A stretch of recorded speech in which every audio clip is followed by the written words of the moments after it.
Good morning, good afternoon, and good evening, wherever you are. I'm Wade T. Lightheart from the Prosperity and Health Alliance. We tried to do this webinar last night. I was up on a little bit of a kind of a mountaintop. Tried broadcasting from my phone. It didn't work out, but we're going to give it another shot today. And we've got a lot of things to talk about. There's a lot of crazy things happening in the world right now.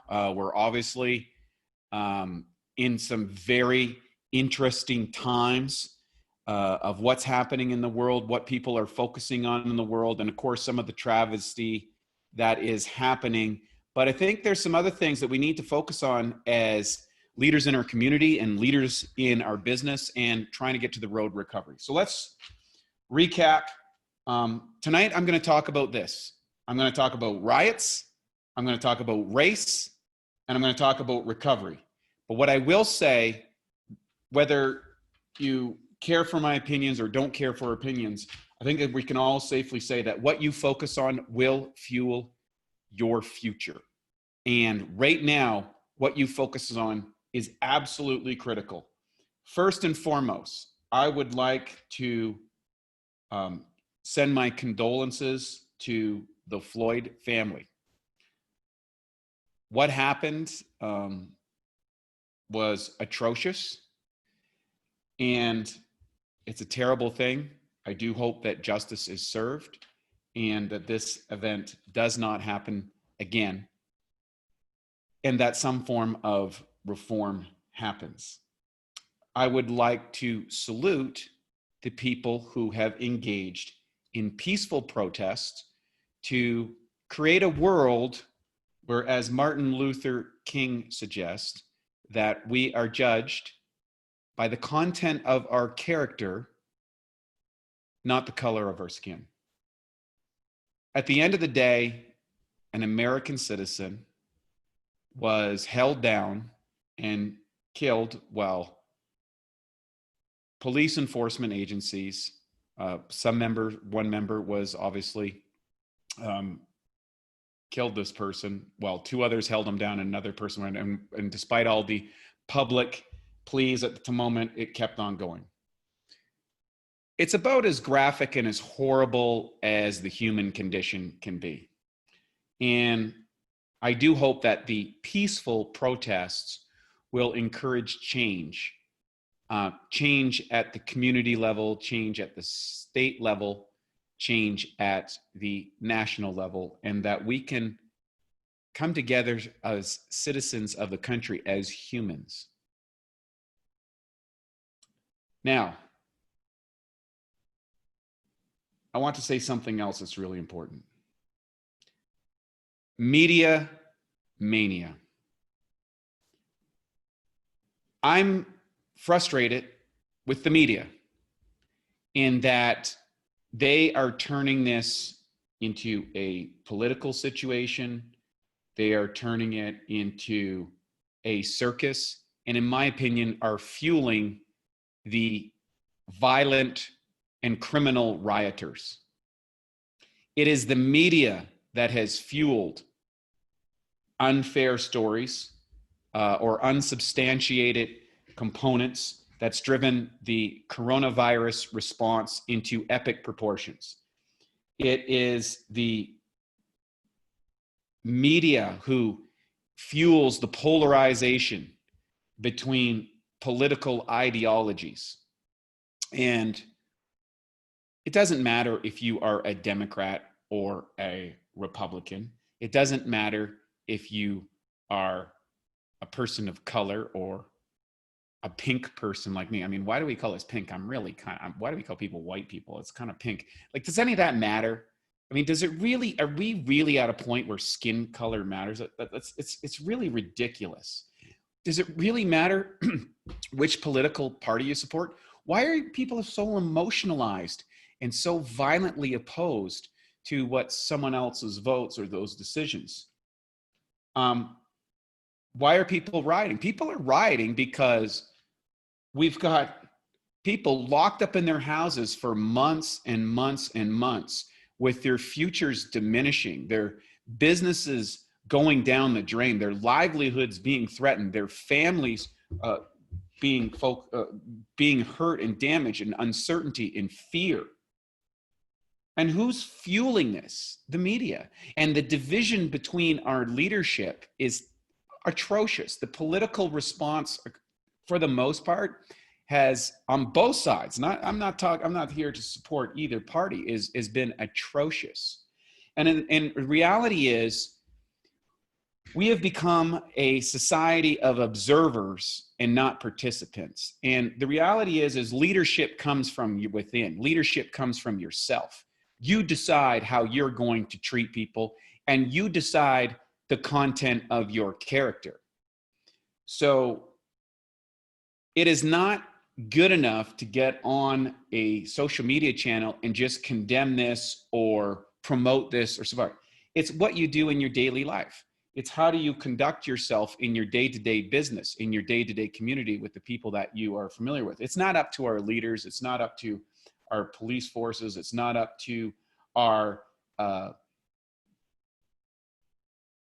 persons of authority. It's for each and every one of us to take responsibility. It's for each and every one of the violent protesters to take responsibility. It is the police officers who did not say anything when that man was dying to take personal responsibility for their actions.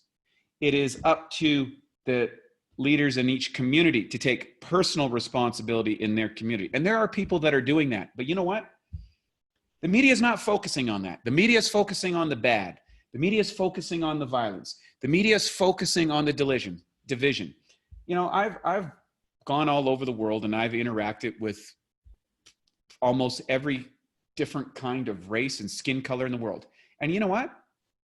I don't have a problem. I get along with everybody just fine. Are there people that don't like me? Absolutely. Are there people that get along with me? Great. Yeah. It has nothing to do with their skin color. It has everything to do with how we treat each other and what our preferences and communication styles, all that sort of stuff. That's it. I lived in foreign countries where I was subjected to racism. I was a minority, and I was subjected to unfair components from both political and local community racism and economic racism. I know what that's like. I understand how it works from both sides. So it puts me in a unique position as someone who has lived outside the North American bubble. Because folks, we are in a North American. What happened to the virus all of a sudden? Notice that's not in the news. What happened to the 250 million people plus starving now because of the response to the coronavirus? What happened to the protesters in China and Hong Kong, which that country has just been taken over? What happened to those people? What happened to all the people who are still out of work, the businesses that have just been destroyed? You have to start asking yourself the question, who's being affected? What's your emotional state by watching these things and supporting these movements? What's the cost? What is the cost involved in human life and loss of productivity and in personal emotional pain, right? And why it's not smart to be focusing on all your energy on what's wrong with the country, or what's wrong with the other group, or what's wrong with other people, or what's wrong with our institutions. We've got to focus on what's right, because you build things from what's right and what's working. You identify what needs improvement, but you don't throw the baby out with the bathwater. You don't turn to violence and rioting as a way to get your way in order to create change. And the great political movements of the world, Martin Luther King, Nelson Mandela, Mahatma Gandhi, who all I've studied and respect and admire and strive to be more like, all recognize that change only comes from peaceful resistance to that which is false. And right now, I'm saying shame on the media, shame on these people that are condemning everything and making it. the bottom line is most people woke up today in a relatively okay space, a relatively safe place. There are some serious hotspots and some serious problems. But when you focus on all this and you see this on the news, you think that the whole world's gone to hell in a handbasket. It hasn't. So the question is, what are you focusing on? What are you focusing on? Are you focusing on the riots? Are you focusing on the racial issues that we're having? Or are you focusing on recovery, your personal economic recovery, your personal community's economic recovery, your state, your province, your nation, the world in large? The bottom line is we need to work together as humanity, because right now we are in a global ideological crisis. For most people, they're not aware that we are in a major geopolitical issue going on. There is an ideological war happening on the planet. There's an information war, there is a technological war, there is an economic war, and there is an ideological war between the totalitarian regimes that are enslaving the people of China and the industrialized democracies of the West. This is happening worldwide. Much of the media fueling is supporting the tyrannical regimes that are enslaving our brothers and sisters across the world. And our governments are also sowing discord in those countries in order to create discord. This is what's really happened. There is a geopolitical situation going on here, folks. This is 1938 in Munich, Germany, when there was a rise of a totalitarian regime trying to take over the world. And the world was plunged into a horrible war. And the world was plunged into division. And the media wasn't like they are today. Today, that information is fueling your mind, fueling your thoughts. You're in an algorithmic prison that you don't know that you're in. Because every choice that you make on your phone, every choice that you make on your keyboard, every choice is leading you to see more and more of what you focus on. Therefore, if you focus on the negative, you are going to see mathematically more and more negative, and you're going to feel worse and worse and feel more and more hopeless and feel more and more desperate and be more and more angered. And at some point, people start to snap. And this is what's fueling this desperation and this riots and these frustrations and this outrage. It's because people don't feel like they're being heard. It's like people feel like they're not free. It's people feel like they're looking to an external authority to fix their life, and they can't. Whether it's the greatest country in the world or the worst country in the world, your thoughts, your feelings, and your emotions are yours to control and yours to control alone. No one else can take that away from you. Yes, the situation can be dark. Yes, the situation can be unfair. Yes, the situation can be unjust.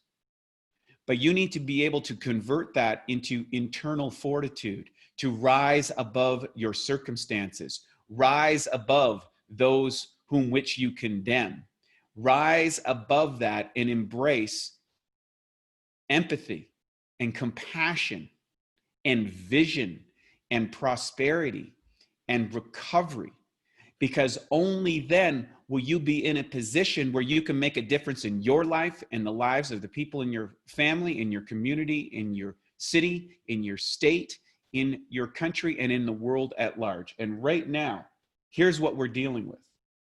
There are 40 million unemployed people right now. That 40 million people have gotten unemployed in the last 2 months. 40% of the businesses that existed at that time are not coming back. These small business owners, keep in mind, 67% of the population is employed by small businesses. So you do the math, 67% times 40, what do you got?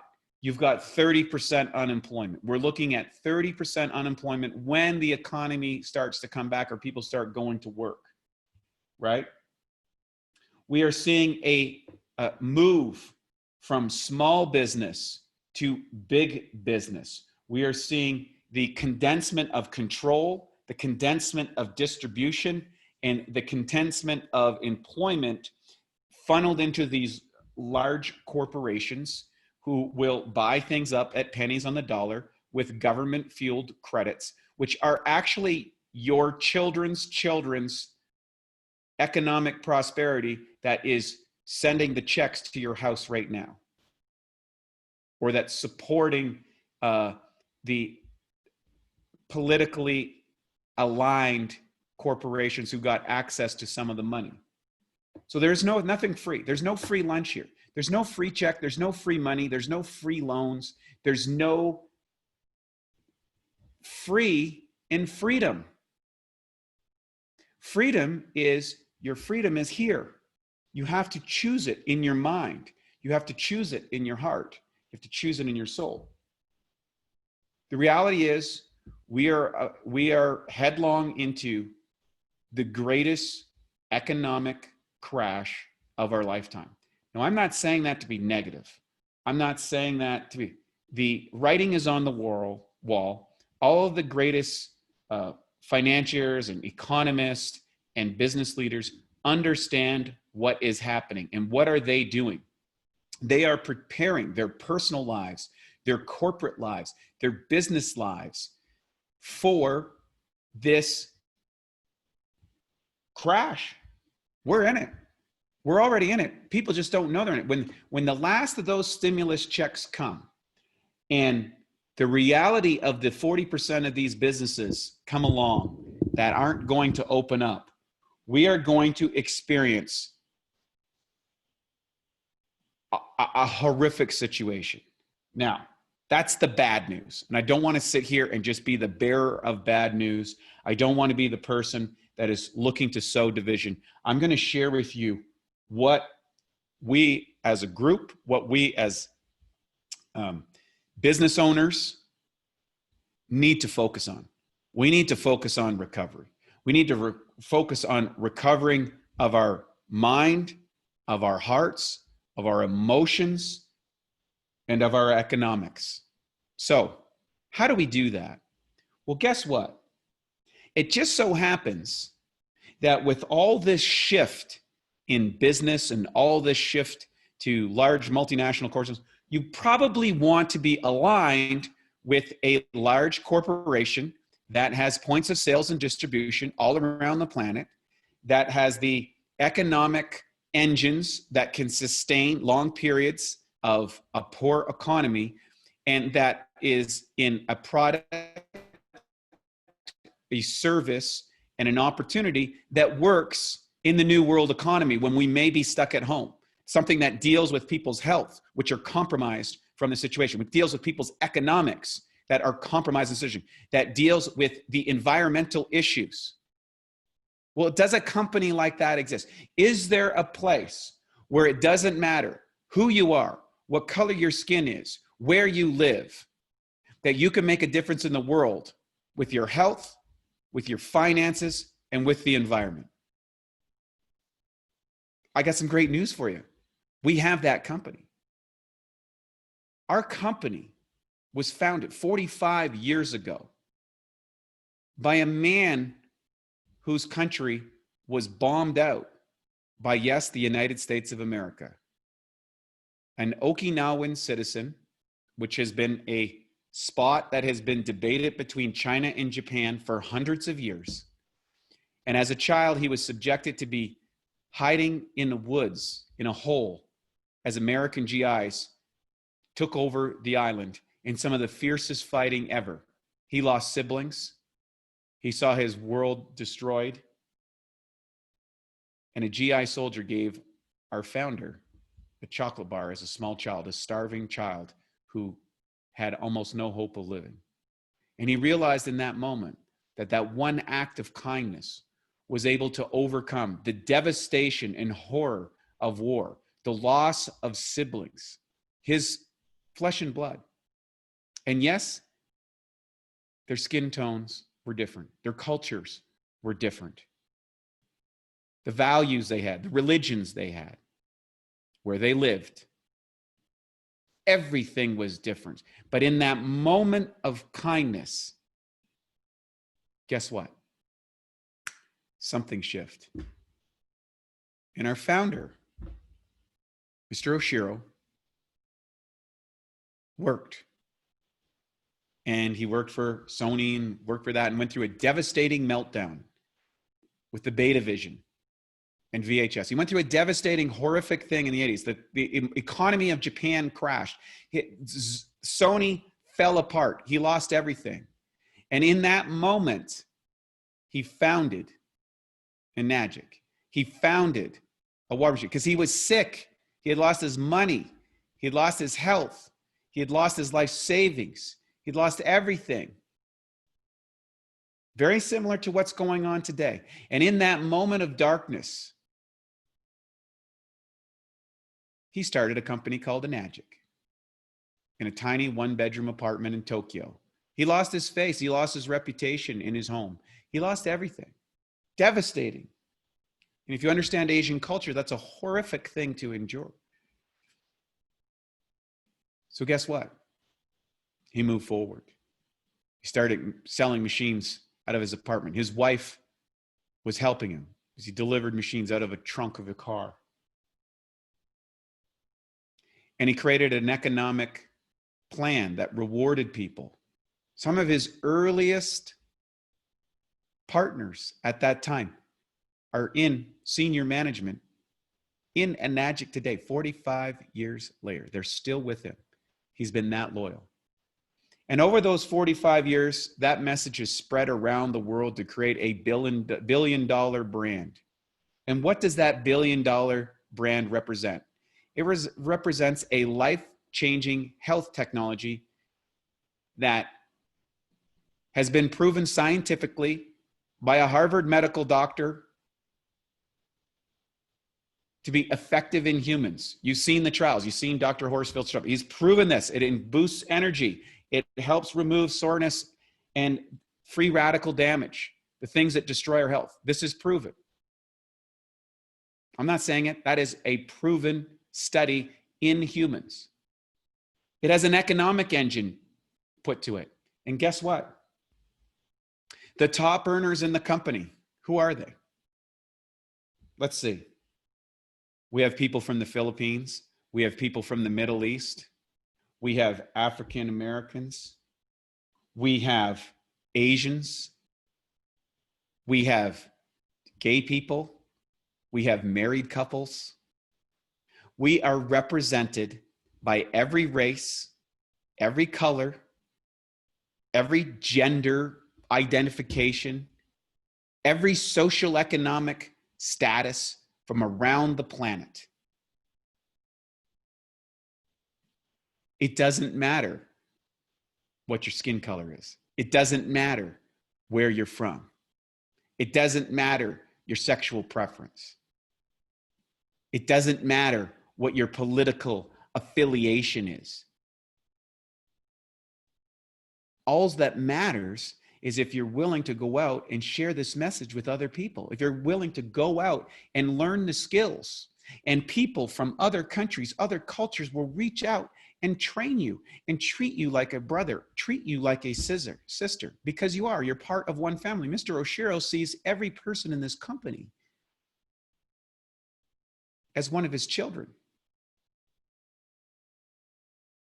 He's created an economic engine that has transformed people from poverty to prosperity, that have turned despair into hope,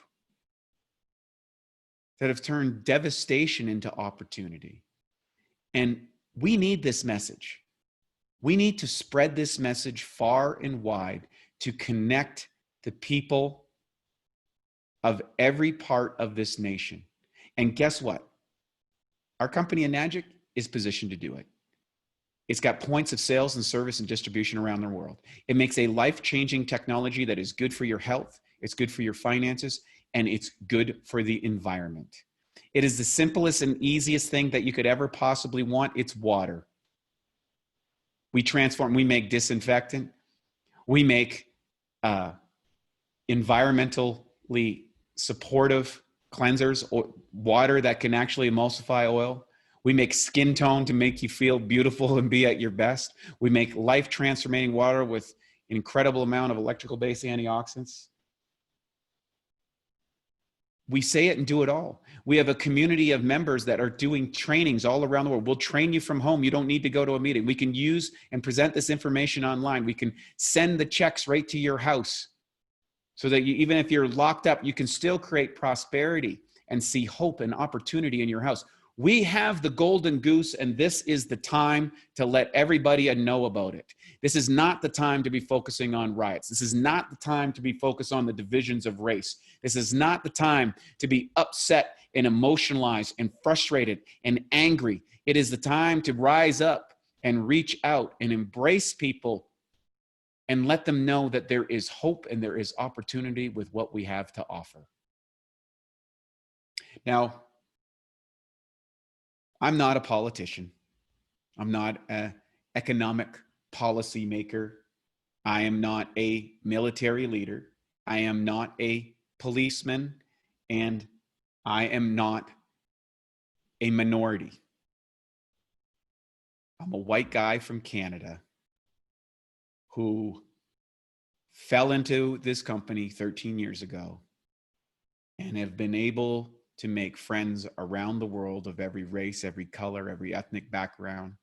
I have learned from all of these places and all of these people, and have been connected to a global community of truly amazing people, can-doers, people that reach out across the room and give you a hug, that work through the invariable forms of how we speak and communicate. I've been in seminars in Singapore. I've been in Super Saturdays in Utah. I've seen a lot in the last 13 years in this company. And the one thing I can tell you about this, it's the opportunity people need right now.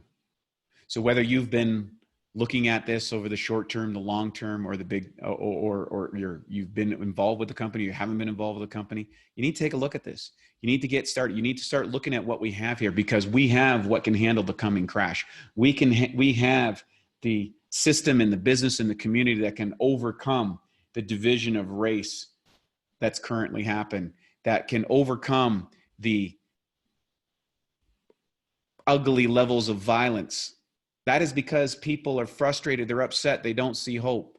And when you got nothing to lose, you become very dangerous. We need to be able to create something that people don't want to lose. Now, I have another business, and I've been working at that for years, as many of you know, and I love it, and it's in the health industry and communication. But I continue to do the Enagic business opportunity. Transformed it is for ordinary people. I see how it's so much easier to start than a regular business. I see the advantages that it has in the digital world, and the distribution components that it has, and the technology that we have, and what it can do, and how relatively easy it is to learn. I never said that it's easy to do. Business is not easy, but you don't want easy. You don't want easy. Trust me, you don't. You want an opportunity to rise up and to raise up yourself so that you can reach your potential. You do not reach your potential by doing something that's easy. It's easy to send condemnation out on the internet. It's easy to condemn political components. It's easy to get down on our authorities. It's easy to get upset and say somebody owes me something. That's easy. You know what's hard? Picking up the phone and calling somebody, having a conversation. You know what's hard? Going out there and knocking on doors, or talking to people on the phone or text or Facebook, whatever you communicate, and say, hey, how can I help? Can I share an opportunity with you that might raise you up out of this coming despair, out of this coming apocalypse, out of this challenging times that we're in? I've got something that can help your health. I've got something to help your business and support your family. I got something that can bind and bond people in your community, and that can transform this into a global movement of prosperity. That's what the Prosperity and Health Alliance is all about. That's why we give away these webinars. That's why we have the videos on it. That's why we have the training system. And that's why the thousands and thousands and thousands of distributors around the world who have found prosperity and transformed their lives are so passionate about this project we call Enagic. Yep, there's people that condemn it. There's people that slice it. There's people that do all this sort of stuff and say all these things. But the bottom line, if you're involved in the project, you understand and you get it. There's an opportunity that we have right now, and I believe there is a responsibility that we have to share this message to as many people as positive, to reach out to the people who are hurt, that are lashing out, people that have had the losses, people that have been pushed down because of where they live, the color of their skin, their economic situation, their educational situation. None of that stuff matters. You do not need to have a degree in this business. You do not need to be of a certain color tone. You do not have to be part of the right community. You do not need to be associated at the right university. You do not need to have any technological information of any point. You do not have an age requirement. You do not need an associative background. You do not need to be part of the right club or part of the right political association or living in the right part of town. All you need is a desire to make a difference in your life, a desire to rise up, a desire to transform your life and the lives of other people. The question is, are you going to do it? Does it hurt enough right now? Is the pain enough? Are you looking around for leaders and not finding any? Well, guess what? Look in the mirror. Walk to the mirror tonight before you go to bed and ask yourself the question, what does my future look like right now? What does it look like right now? Is it going in the right direction? Am I being a leader in my household? Am I being a leader in my community? And am I being a leader in the world? Don't look outside for a leader. Look inside, because it's in you right now. And all this mental madness that has been created by the media and the tragedy and the corruption and all this stuff, you can't change all that. Not by protesting, not by rioting, not by condemning. You change it by changing yourself. Ramana Maharishi, the great yogi of India, said, remember, why are you worried about other people? There are none. Now that might be an obtuse sounding statement, but all the great masters of all the great religions and foundations say essentially the same thing, that we are universally part of one collective component called humanity. Yep, we come in different colors, different sizes, different ages, different background, genetics, all that sort of stuff. Who cares? We're part of the human race. And right now, the human race is an opportunity to evolve or descend into chaos. When you look in the mirror tonight, say, the things that led me to this point, can I continue to look that way, to think that way, to operate that way? Or do I need to change myself and look towards a brighter future? Do I need to do things a little differently? Do I need to transform how I feel and how I think about things? Because what you focus on fuels your future. Be careful of what you focus on. I'm focusing on prosperity. I'm focusing on love. I'm focusing on connectedness. And I think that this, as terrible as everything looks right now, I think we are opening up to a new level, a new world, a new understanding, and we're on the brink of that. And guess what? We may have to fight for it. And I'm not talking about fighting other people. I'm talking fighting the laziness, the patterns of behavior, the thought processes, and the emotional conditioning that we have turned our own souls over to. It's time to take back that, to take back the digitalization of our consciousness and to move forward in a way that makes a difference in the world.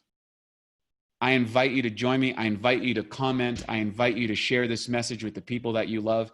And for those of you who have no idea about what it is, feel free to private message me. I'd love to hear your thoughts or messages and communication. If you're struggling out there and you need help and you need an opportunity and you need to make a difference for you and your family, reach out to me. I'll be happy to do it, or reach out to the person that shared this with you and talk to them, because they do have the answers to the questions that you might not have answers for. I'm Wade T. Lightheart from the Prosperity and Health Alliance. We'll see you next week.